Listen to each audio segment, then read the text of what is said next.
This is Catching Up with the Corn Dogs, and I'm Andrew Mild. On this episode of Catching Up with the Corn Dogs, we talked to the Director of Player Acquisition and Development, Bobby Morris, who's been developing players for a long time in the region. His baseball program started 11 years ago, called Morris Baseball. Then it changed to Morris Chiefs, and now it's five-star Great Lakes. And he also owns the Great Lakes Sports Hub right across the street from Legacy Fields on Center Ross Road, which is now it's beautiful. And we talk about his next steps with that. And on top of that, we talk about players and how they develop and how he plans on developing players down the road. And he talks about not just how great it is to be physically gifted, but also being great in the classroom, playing multiple sports. And it's phenomenal. It was a great conversation with Bobby Morris. So with that, I want you guys to meet the Director of Player Acquisition and Development, Bobby Morris.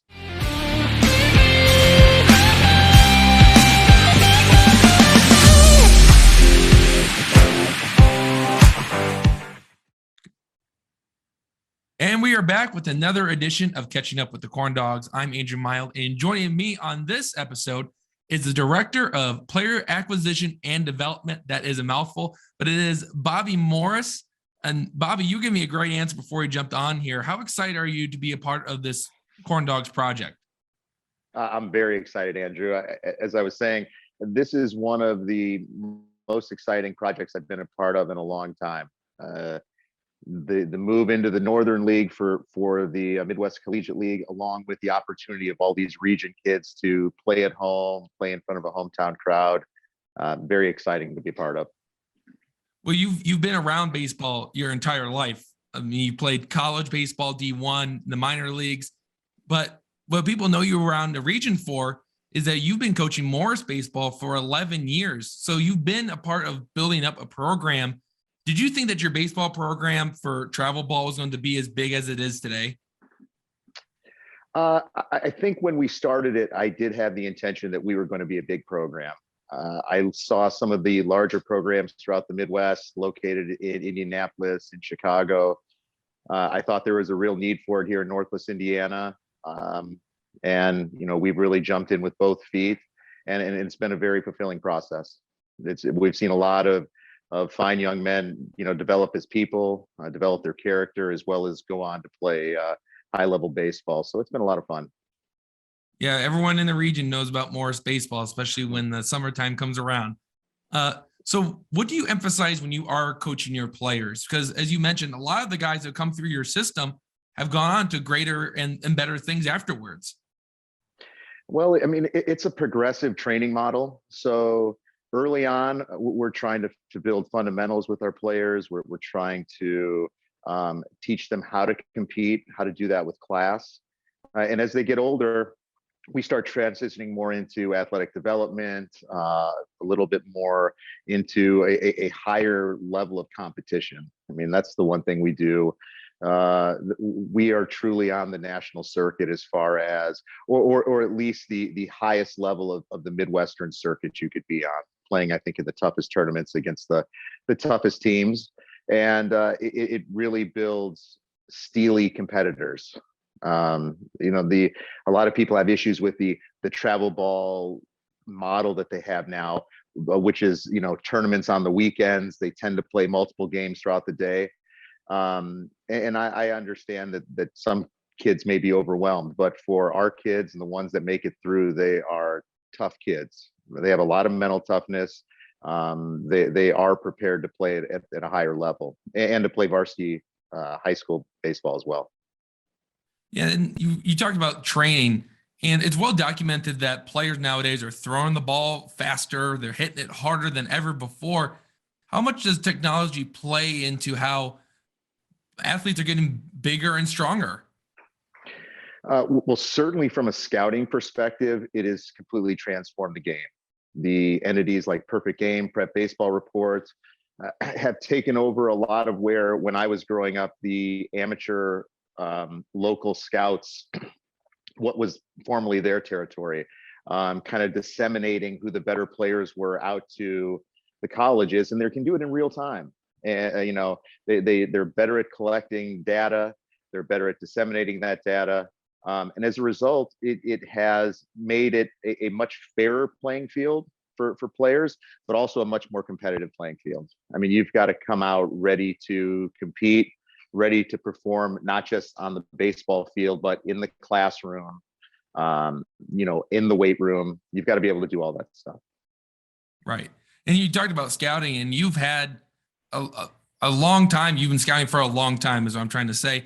You scouted for both the Mets and the Phillies. So what did you look for when you look for professional players, and how has that affected you scouting your players that you want to bring into your Morse program? I think the big advantage that I had in talent evaluation is just 10 years of professional experience. You're able to see a lot of guys who could play the game successfully with a lot of different strategies. You saw the smaller guys who played small ball, the guys who were primarily defensive players, pitchers trying to do all sorts of things, either they're power guys, finesse guys, combination players. And then, we had the privilege of seeing these guys move up and see what worked and what didn't work. And a lot of it is just modeling, probably the same thing that the tech people are doing much more sophisticatedly. But, as I tell my players, if you want to do something, find somebody else who's done it and try to do what they did. I mean, it's not always rocket science, even though I think we have a lot of rocket scientists in the game nowadays with some of these crazy technology, which is very exciting. I'm not one who besmirches the technology. It can be used improperly, but in general, it's here to stay, and we have to adapt. Yeah, I think the old saying goes, the numbers don't lie, and that goes with exit velocity and guys throwing harder.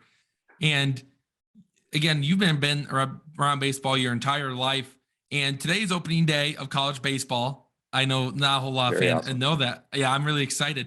And you got to play college baseball at the University of Iowa. So what made you want to go play for Iowa when you went there? Iowa, I was going into business, potentially pre-med, and Iowa was very highly ranked in those fields. They were very gracious and offered me a scholarship. I owe a tremendous amount to the University of Iowa and everything they did for me. And so much of my drive now and what I do is trying to pass these same opportunities along to, other players who, I can see myself in, 30 plus years ago. So dating myself a little bit, but yeah, we're not going to carbon date you, but you kind of just revealed your age a little bit. Yeah, that's right. It's out there. It's out there for the public and all the baseball stuff. So, it's what can you do? Well, at least you don't have the gray hairs going on yet. So I do have some gray hair, but hopefully I've got good lighting right now. It's just not, you're not seeing it, but the game ages you. It keeps you young and it ages you at the same time. Well, that's what I think about with baseball, is that it may not be the most physically demanding, but it is the most mentally demanding, because you have certain milliseconds to decide if that's a fastball or a curveball coming at you. And that's something you have to develop to be able to advance to the next level, is hitting faster pitching. Yeah, it's a different motor skill than, say, just tackling somebody. But, baseball, you're right. It's not as physically demanding in a lot of the traditional senses, high endurance athletes or high impact. Certainly at the professional level, and the corn dog players will see it this year. Playing baseball every day is a grind. Yeah. Playing 29 of 31 days out of the month is a grind, and it's a melding of mental toughness as well as physical preparation. Yeah, you all people would know that, because you had to go through it when you played 8 years in the minor leagues. And was that something important for you to learn, was how to go every day grinding and knowing that you have to give 110% every day, even if you just played 8 games in a row, all of them on the road, and you've been on the bus for hours on end? Without question. Now, fortunately, in those situations, you have great camaraderie with your teammates. You really are a band of brothers who are all together, to kind of uplift one another. But I've used the analogy many times that, when I was 9, I played with the 12-year-olds. When I was a freshman, I played with the upperclassmen. I started as a freshman at University of Iowa. Nothing really prepares you to play professional baseball, and anybody who's been out and played professional baseball will tell you that it's a whole other ball game. The demands on you are different. The minor leagues, particularly back when we were playing, was no cakewalk as far as travel, food, lodging, pay. So playing every day really has its challenges. There's so many of the players I played with at Iowa, so many of the players that my brother played with at Michigan, as well as professionally, they turn out to be very successful people when they walk off the field as well. And a lot of it is because of these attributes that they have to develop, or they had, and it kind of bears itself out in their career. You talked about the camaraderie. I can't say that word. The brotherhood of players. I'm not even going to try to say it again. Is that something that you're going to try and implement with every team you're associated with? Is, hey, you guys are great individuals, but if we're not a team, we're not going to win anything. Without question, playing together as a team, particularly our coaches who are our professional coaches with now Morris Baseball is now 5-star Great Lakes. So but before last year's season, we merged with a national organization, 5-Star National, based out of Georgia. The president, Andy Burris, was a former teammate of mine in the Reds organization. Very, very high level baseball. It has given our players a lot of opportunities that we have not normally had. Particularly our high school coaches we have professional coaches at our high school teams. They're very team oriented. Dave Sikowski, Mike Small, they do all sorts of little team building exercises, not just in practice, but fun themes when they come to the park, fun team dinners, fun experiences. They take the kids go-karting and whatnot. As well as teaching them very strong life skills, very large character building, and that's the great thing about sports. And I that's why I encourage young players and young kids to play as much sports as they can, because you have the opportunity to win, lose, succeed, fail, get hurt, come back, prepare,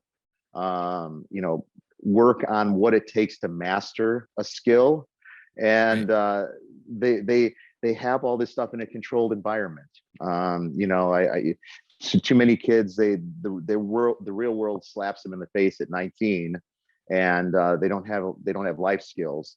And we try to breed that and build that into all of our players. If our guys can, we're very strict on grades. From a recruiting standpoint, if you don't have good grades, you had better be a great player, and 2, if you're a great player, you're still limited in what your opportunities are. Our players who are good students, they really do get a lot of great opportunities. So we try to produce holistic, quality young men. Yeah, it's a lot of great things you hear from that statement. And it's interesting that you say that about the academics. I just had that conversation with the assignee, Ryan Droxel, who's at Indiana Tech, who's an academic All-American.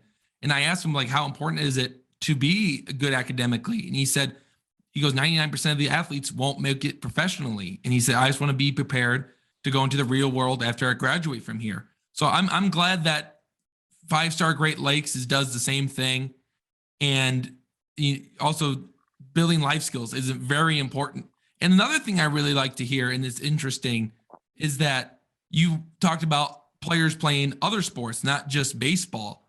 And I think that was the one thing that some college coaches have knocked about travel ball, is that it's year round now, and kids are getting burned out from baseball before they hit the age of 13. So how do you try to see how this can phrase this into a question?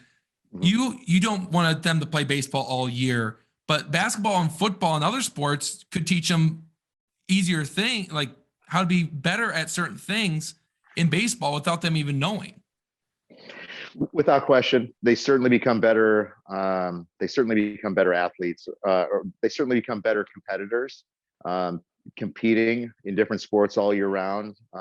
They're exposed to different strategies, different tactics as a result of different sports. We used to call it cross training, but the fact that a lot of guys are doing yoga and they're learning things from that, and they carry that into their baseball career or basketball or football or whatever. So, that overall athleticism is very important.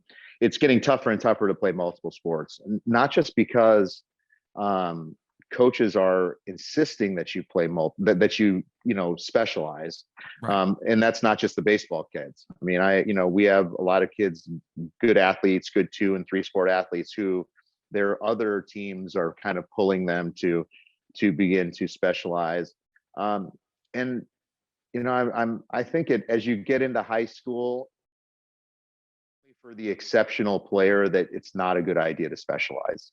And that may not be a popular opinion, but I've been doing this a long time. I played 3 sports at Munster, and had played many more sports than that growing up. And I was a guy who, and we still don't. We will not have our players, if they are in a different season for a different sport, that sport takes precedence. If they don't feel like they can show up, the demands are too much. If we have practice during the other season, we're good with them missing.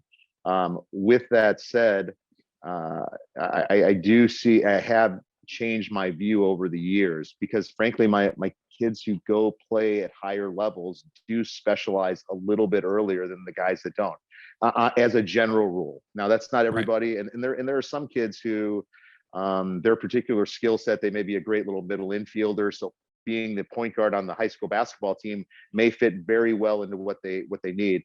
And then we have a lot of kids who need to get in the weight room. 10 or 15 pounds would make a difference, and certain sports do not lend themselves, cross country, basketball, do not lend themselves to keeping weight on. So it's really an individual by individual decision, and we kind of coach our kids accordingly, depending on what we see their skill set. And again, a lot of it's got to depend on, do they really want to play at the collegiate level? And if kids don't, they just want to have fun, then there's no reason to press them into trying to be something they don't want to be. But for the kids who are pointed in that direction, we want to give them every opportunity to get there. Yeah, speaking about getting better opportunities, you bought the old fun center and you've already remodeled the dome. And I have to say, it is gorgeous for people who haven't got to check it out yet. I went to the Thank you. dome growing up a lot. So when I walked in, it took my breath away. It is drastically different, and I'm excited to see what else you do with it. So what are the next steps for the Great Lakes Sports Hub? Well, we'll start. The demo process will be the next step. We'll have to wait here a little bit longer until the weather thaws, but we'll spring, summer, fall, we'll be doing all sorts of remodeling. We're putting in a pro shop / athletic performance area / recovery modality area. We're going to put an outdoor field in. We're going to keep the outdoor cages as well as the go-karts. We're very excited. We're going to be working with Hobart's High School's go-kart club. So they're going to help us not only maintain them, but run some of their stuff out of there. And frankly, we'd love to have that sort of outreach with any sort of local youth organizations that sees value in what we're doing. But before the end of the year, we should have a brand new shell to the dome up. So there's a lot of very interesting things coming to the Sports Hub. And I encourage everyone, follow us on Facebook, follow us on Twitter, and follow along. I know the players who are with 5 Star, who've been there since we first stepped foot in the dome to where it is today. I think they've really gotten a big kick as to the transformation that's underway. And I think they, it's exciting for them to feel like they're a part of this, and they are. I really see the people in our organization as family, and yeah. So they've been excited for what we've done so far, and we look forward to building even further. Yeah, and it was great to see all the equipment too. You had weights in there. You had the mats for drive line, batting cages on both ends. It was a beautiful sight, and I was glad to at least see it before it's said and done. And that's because that's where we had the unveiling ceremony. So that was also really fun. And I know that your dog also really enjoys being in that dome. Yes, yeah. I've got an eight month old puppy labradoodle, and we can go in and air him out a little bit and let him run around on a daily basis, and he is definitely turned into the Sports Hub mascot. So he is maybe the first corn dog of the corn dogs, so to speak. There we go. How about we talk to Ralph later and then have him get a shirt that has the name of your dog on the back, and then perfect, like the official mascot during the season. I love it. I love it. He'll be fine now. He's a little unruly still, so I think the players and umpires will have their hands full, but I'm sure he'll be making appearances over there. Well, so you're telling me with it being unruly, we can't use your dog to be the bat dog of the team yet, where they goes out and grabs it and brings it back? Not yet, but there's potential. There's potential. Okay, we'll come back to that when the season finally comes around in May. So I have one fun question. I always ask a fun question to players. I even asked Justin Heisman a couple of fun ones. So I think I'd be interested to see what you say about this.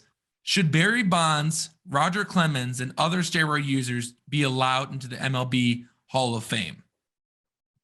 I think so. I mean, I think Pete Rose should be in the Hall of Fame.